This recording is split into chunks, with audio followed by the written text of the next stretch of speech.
Hello, this is Max Level EDC, and what you see before you is the Toolfob, produced by Bruce Boone, and is very, very different from pretty much anything I've ever seen on the market. It certainly has some unique choices, and not all I will agree with, but definitely one of the most novel approaches to a keychain multi-tool I've seen in a long time. And I love to look at these kinds of innovations on a regular basis. And so this is really something different. We're going to be doing some comparisons. We're going to be talking about the different implements, what I like, what I don't like, etc., etc. So because it's such a new tool, let's talk about the basic information relating to this tool. According to their website, they said 21 functions. As far as I can tell, that's pretty damn close. The weight on this thing is only 35 grams. It's light. It's very light. And the reason they were able to make it so light is it's made primarily, more than 50% of this tool is titanium, including all of the frame components. All right, now 35 grams, very, very light. Put it in size perspective because it's not always obvious. This is a mini champ. Victorinox Mini Champ. It is very similar in width, it is very similar in length, and if you've ever seen a Mini Champ, this will give you a relative perspective on size. Very, very, very small. But even though it is small, it actually has more functions than the Mini Champ. And it has some things that basically nothing has in this size range. So let's talk about the frame first. The frame has two openings, making it possible to use this as an intermediary between two different lanyards. You know, you can put your ID card on one side, you can hang from the other, and it's something that can go in between, which is already kind of a cool thing. Now, on this side, you actually have a true hex bit holder, and this actually has real retention. Let me just show you that real quick. So if you push this in, it actually has a spring inside that keeps this bit from falling out, and it's serious. I'm going to show you using my Rovivon flashlight, and hopefully you can see that spring mechanism right there. See how it just extends past the normal hex?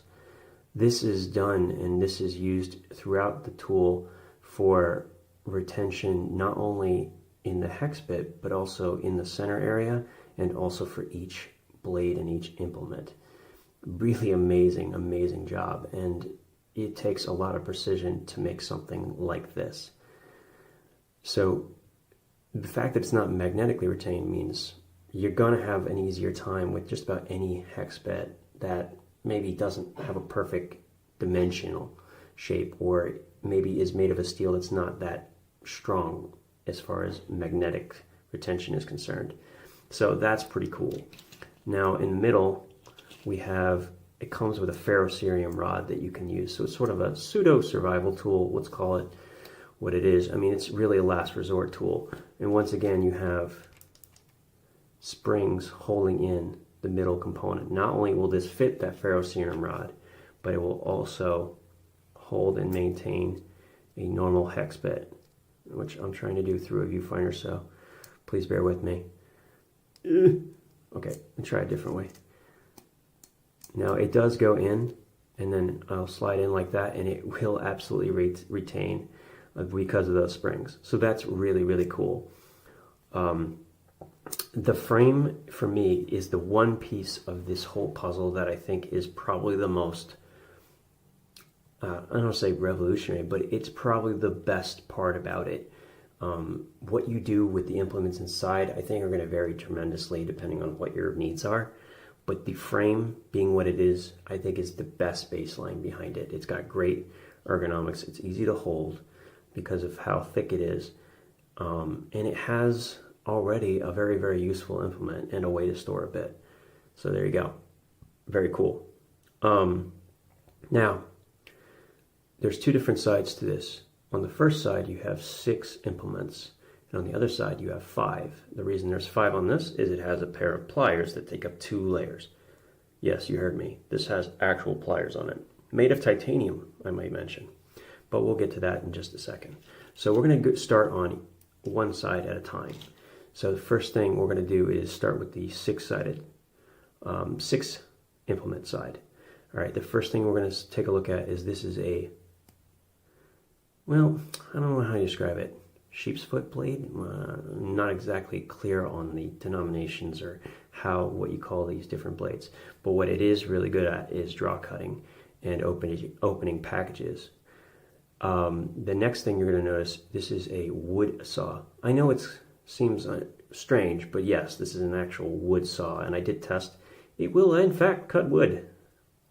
Now, not a very big piece of wood, but certainly it will work in a pinch. This is actually a fine-toothed wood saw, but it's also designed for soft metal as well.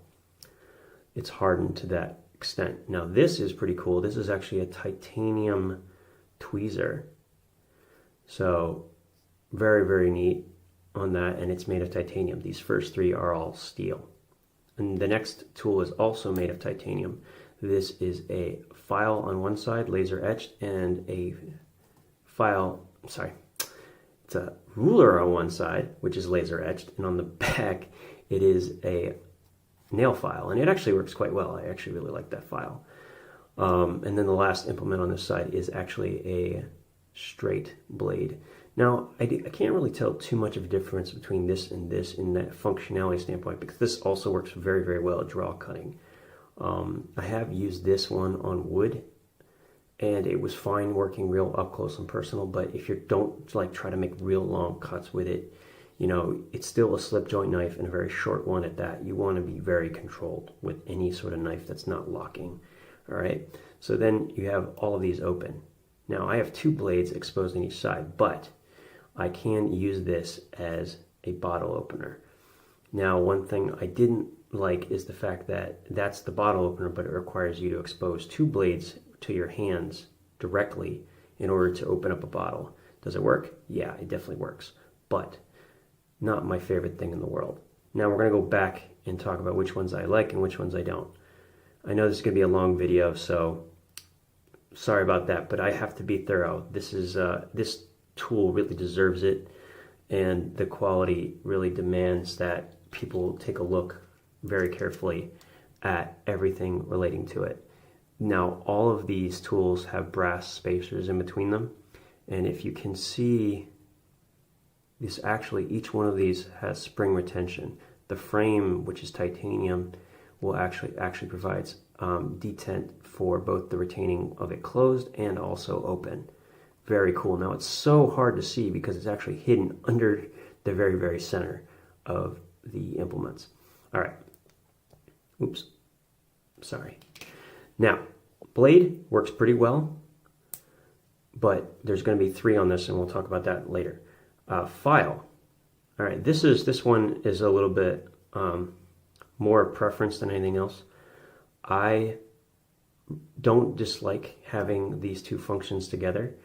One problem I do have, though, I would love to have the 0 be at the very far end, so I can use this as basically a depth indicator, so I can measure some of the inside depth of an object, or even, you know, pretty much anything, so I can really figure out how deep something is, like tire treads, etc., etc. That's a pretty simple fix, but would add a whole new level of functionality.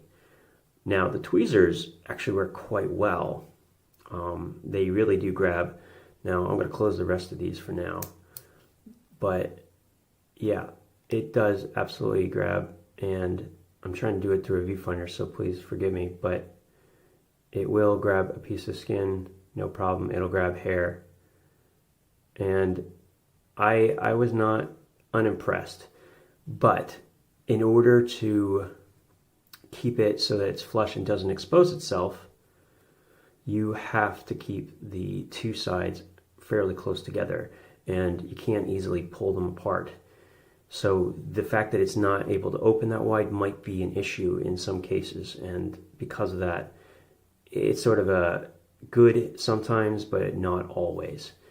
So would you maybe still want a dedicated tweezer? It's hard to tell. It does pinch quite well, but because of the existence of the plier, it might actually work quite adequately. All right, now let's go back to these saws. All right, they're made of steel and they're for wood. My big problem here is it's great if you're trying to essentially create notches in wood, because that's not easy to do with a blade, especially ones these small. So for notching, making traps in sort of a survival situation, certainly I could see it. I think the finer saw is more useful because it's less likely to get hung up in all different types of wood, whether it's hard or soft. You might take more time, but it's going to be useful in general. If you were going to cut one, that's the one I would cut. Having two of them, it seems a little redundant personally.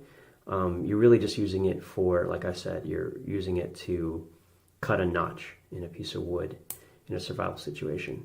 And I actually kind of like this short blade. It's particularly good when you're opening a package because I don't have to worry about it closing when I'm pulling it towards me.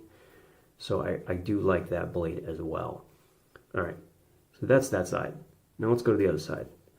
The first implement is one I'm going to take a little bit of time to talk about. This is a titanium flathead screwdriver. The problem I have with it is actually, well, I love how good this thing is at cutting twine and wire stripping, but the problem I have with it is where it's located on this tool. This is probably the only tool that's in here that actually is going to receive torque on the actual implement itself, and yet it has a wire stripper in exactly the right spot to weaken this tool. If you draw a line straight across, you can actually add all that extra metal, which would have dramatically strengthened it. Now, I've tried it, and I feel like with the really, really tight screws, I can feel a little bit of give, and that, maybe it's not going to break, but it's going to weigh in my mind. I want to make sure that it's as strong as it can be. So for me, it's not really a good place for that, but the implement itself is quite nice, and I love that I can open it one-handed, which, let me reiterate, there's a lot of these tools that have this can all be opened one-handed. Something that you don't see on something like a Victorinox. All right, I'm getting off track. So we have the flathead, that's done. Now, next one is the comb. This is titanium as well. You would think, and I thought when I first got this, that this would be a hell of a novelty, right? Like, what the hell am I using this for? I guess if I had a My Little Pony and I needed to comb its hair, I'm good to go. But strangely enough, this is the one tool that really surprised me. I forgot a couple of times with my 5-year-old to brush her hair, and this actually saved the day. Not only that, I would imagine that if you had a beard and you were just eating, it would be great to have a beard comb that you could use in a pinch. And yeah, it actually worked. And it actually worked pretty well. I was really surprised about that. So far, really well done on that. The next one that is really, really surprising, and we're going to close the others because I need full range of motion here, is the pliers. Yeah, these are actually a pair of pliers. And the way I test pliers is how much hair I can pull out at once. It's kind of a painful test, but it's a real test of how good the jaws are aligned and how easily I can squeeze and put pressure on them. And painfully, I have to say that it works excellently. I was very surprised. I did not expect it to be able to do pretty much any of that. If I were to grab my nail here, which I'm going to try to do, and I were to hold down, it will rip the nail. And if I can get a good enough grip, yeah, no joke. It's actually surprising. And so what I was saying about the tweezers, these actually complement the tweezers very well. Now, while I have that open, let me grab this as well. This is a wrench, set of wrenches. Now, it also has this sort of wire stripping section as well, so it makes further reason why I think you can get rid of the one on the flathead. So yeah, definitely sort of a question mark for me. I'm not really a big fan of this. I've never found these types of wrenches to be useful. I have a 3D printer that has nuts galore, and it's just very difficult because if, let's say I'm using this one, this is what section is either getting pinched or can't function. So yeah, it just doesn't work. Closed wrenches and just half open wrenches like this, they just never work for me. I never find a ability to actually get it in on a nut. Now, when I did find a nut I could use. Yeah, it absolutely locks in and it works pretty well. But on a tool this small, yeah, I don't know about that. Not really my favorite thing. But what this tool proves, I think, above all else, is what capability Bruce Boone has to actually make something different from anything else. And some of these functions he's proven it's capable of having. I mean, that's pretty impressive. Now, last tool, Serrated Blade. This is probably the thing, I would rather have this blade than any of the others, and the reason is the smaller the blade, the better serrations become, and especially shallow ones like this. I love shallow serrations like the ones that you can see here, but also like the ones that they find on the Victorinox, which are incredibly shallow as well. They function more like a normal straight knife, but yet when you need that extra cutting power, it works. So who is this for? I had a real conundrum of trying to figure it out.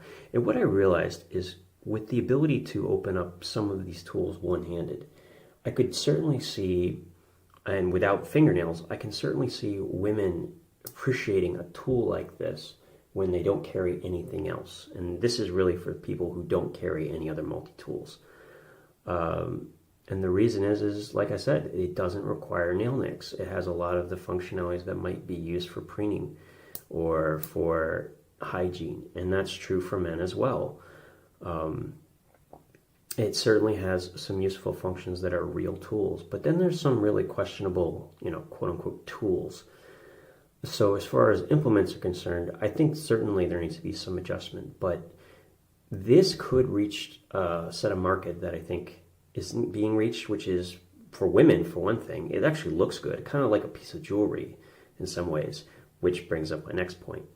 I can certainly see this being an appropriate gift, maybe a groomsman's gift, or a gift you might give your wife when you bought that $500 knife that you shouldn't have because you already have 6 of them. So you're like, here, honey, I have something for you too. It's, and with the proper, unboxing experience, I think this fits more in a jeweler's case than it does in like a hardware store, right? It just has the right fit and finish and feel to be displayed next to watches and jewelry. And I think that's where I think it really falls in. I can see this being like something you would give a colleague, a boss giving somebody for a promotion. So 20 minutes of review. I am sorry about that, but it does require a certain amount of attention because it is the first time we've really had a good look at it. So yeah, I'm pretty fascinated by the whole thing, and I can't wait to see how it develops in the future. I certainly have some qualms, but I also have some real hope for where it goes. So stay tuned, keep an eye out for it. The Toolfob is definitely something different you can check out.